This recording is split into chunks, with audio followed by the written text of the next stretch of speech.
మొన్నటికి మొన్న అంతరిక్షంలో చిక్కుకున్న వ్యోమగాముల్ని సురక్షితంగా భూమిపైకి తీసుకొచ్చినప్పుడు ప్రపంచమంతా సంబరపడింది. ఇప్పుడు అలాంటిదే మరో సంబరానికి రంగం సిద్ధమైంది. కొద్దిసేపట్లో మరో అంతరిక్ష యాత్ర జరగనుంది. ఈ యాత్రకు ప్రత్యేకత ఉంది. అమెరికాకు చెందిన బ్లూ ఆరిజిన్ సంస్థ తన రాకెట్ ద్వారా 6 మహిళల్ని అంతరిక్షంలోకి పంపిస్తోంది. 1963లో సోవియట్ యూనియన్కు చెందిన మహిళా వ్యోమగామి వాలెంటీనా తెరెష్కోవా ఒంటరిగా అంతరిక్షంలో ప్రయాణించారు. మళ్లీ ఇన్నేళ్లకు పూర్తిగా మహిళలతో చేపడుతున్న అంతరిక్ష ప్రయాణం ఇదే. అందుకే ప్రపంచం మొత్తం ఈ ప్రయోగం వైపు తొంగి చూస్తోంది. మ్యూజిక్, మూవీస్, జర్నలిజం, రీసెర్చ్ ఇలా భిన్న రంగాలకు చెందిన 6 మహిళా బృందం ఈ అంతరిక్ష యాత్రలో పాల్గొంటోంది.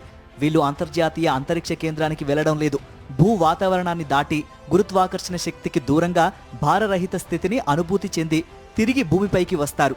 సముద్ర మట్టానికి 100 కిలోమీటర్ల ఎత్తున ఎగిరి తిరిగి భూమిపై ల్యాండ్ అవుతారన్నమాట.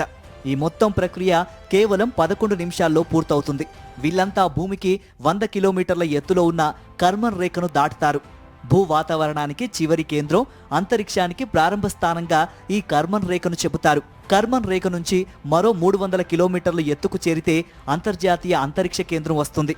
ఈ బృందంలో pop singer Katy Perry, journalist GAIL king, పౌర హక్కుల న్యాయవాది అమండా, నాసా మాజీ శాస్త్రవేత్త ఐషా బోవే, చిత్ర నిర్మాత కిరియాన్ ఫ్లిన్ ఉన్నారు. వారితో పాటు 6వ మహిళ లారెన్స్ సాంజేస్ కూడా చేరారు. లారెన్స్ సాంజేస్ ఎమ్మీ అవార్డు గెలుచుకున్న జర్నలిస్ట్. ఈ బృందానికి నాయకురాలు ఆమె. బ్లూ ఆరిజిన్ సంస్థ వ్యవస్థాపకుడు జెఫ్ బెజోస్ కు ఆమె గర్ల్ ఫ్రెండ్ కూడా. ఈ ప్రయోగానికి మరో ప్రత్యేకత కూడా ఉంది. ఇందులో పైలట్లంటూ ఎవరూ ఉండరు. ఇది పూర్తిగా ఆటోమేటిక్. ముందుగా స్పేస్ క్యాప్సూల్ని పైకి తీసుకెళ్తుంది బూస్టర్ రాకెట్. 45 కిలోమీటర్ల ఎత్తులో క్యాప్సూల్ను విడిచిపెట్టి తిరిగి తన స్థానానికి చేరుకుంటుంది.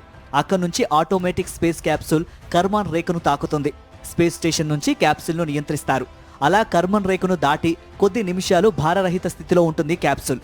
ఆ టైంలో అంతరిక్షంలో తేలుతూ భూగ్రహాన్ని వీక్షిస్తారు మహిళా వ్యోమగాములు. తర్వాత కొద్ది నిమిషాలకే తిరిగి భూ వాతావరణంలోకి ప్రవేశిస్తుంది క్యాప్సూల్. మహిళా సాధికారతను ప్రపంచానికి చాటి చెప్పేందుకే లక్షల డాలర్లు ఖర్చు చేసి ఈ ప్రయోగం చేస్తోంది బ్లూ ఆరిజిన్ సంస్థ.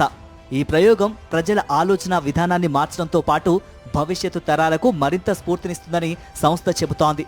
దీంతో పాటు స్పేస్ టూరిజంకు ఈ ప్రయోగం మరింత ఊతమిస్తుంది.